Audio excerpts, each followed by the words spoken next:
அன்பான நேயர்களே, நாம் நவகிரகத்தோடு தொடர்புடைய தானியங்களை கொண்டு மருத்துவத்தை பார்த்து வருகிறோம்.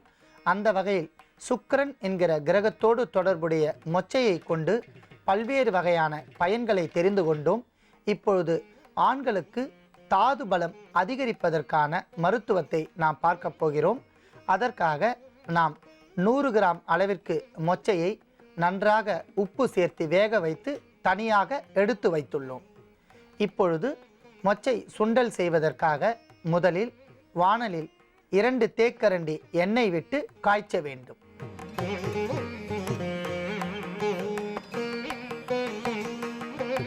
அன்பான நேயர்களே, நன்றாக காய்ந்த எண்ணெயில் நாம் 1/4 தேக்கரண்டி கடுகு சேர்த்து பொரிக்க வேண்டும்.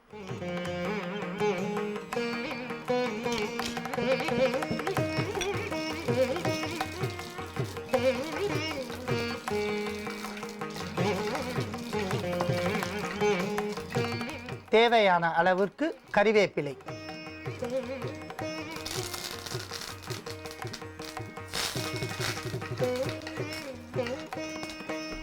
தேவையான அளவிற்கு காய்ந்த மிளகாய் வற்றல்,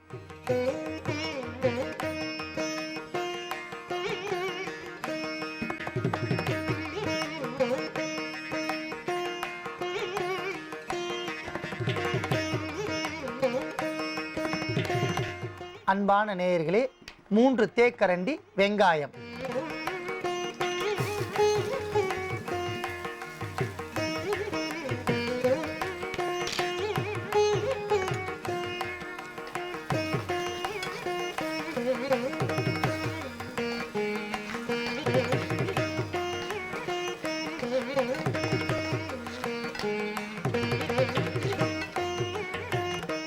அன்பான நேயர்களே, 1 தேக்கரண்டி தேங்காய் துருவல்,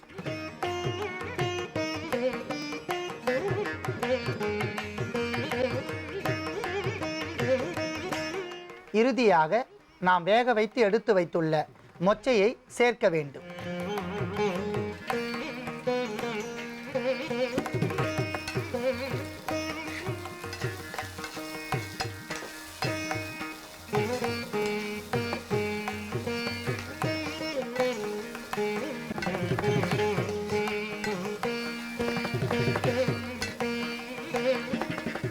அன்பான நேயர்களே, அத்தனை பொருட்களும் சேர்ந்து நமக்கு மொச்சை சுண்டல் தயாராகிவிட்டது.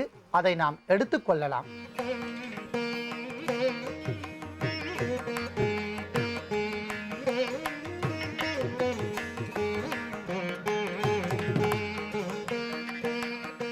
அன்பான நேயர்களே, ஆண்களுக்கு குறிப்பாக தனிப்பட்ட மருத்துவமாக இது விளங்குகின்றது.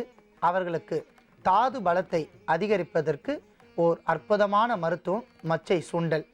அன்பான நேயர்களே, தாது பலம் குறைவாக இருப்பவர்களுக்கு 15 நாட்களுக்கு ஒரு முறை மொச்சை கொட்டை என்கிற இந்த பருப்பை எடுத்து சுண்டல் செய்து சாப்பிட்டு வந்தால் படிப்படியாக உடலில் தாது பலம் அதிகரித்து அவர்களுக்கு பூரணமாக ஒரு தெம்பு ஏற்படும். அற்புதமான இந்த மருத்துவத்தை மிகவும் தாராளமாக செய்து சாப்பிட்டு வரலாம். குறிப்பாக 15 நாட்களுக்கு ஒரு முறை செய்து சாப்பிட்டு வந்தால் உடனடியாக அவர்களுக்கு தாது பலம் அதிகரிக்கும். அன்பான நேயர்களே, நாம் எடுத்து செய்த இந்த மொச்சை சுண்டல் அனைவருக்கும் ஒரு விருப்பமாக உணவாக இது அமைகின்றது. குறிப்பாக தாது பலம் குறைவுடையவர்களுக்கு இது ஒரு அற்புதமான வரப்பிரசாதம் ஆகும். ஆகையால் நோய் உடையவர்கள் இதை பயன்படுத்தி நோயின்றி வாழ வேண்டுகிறேன்.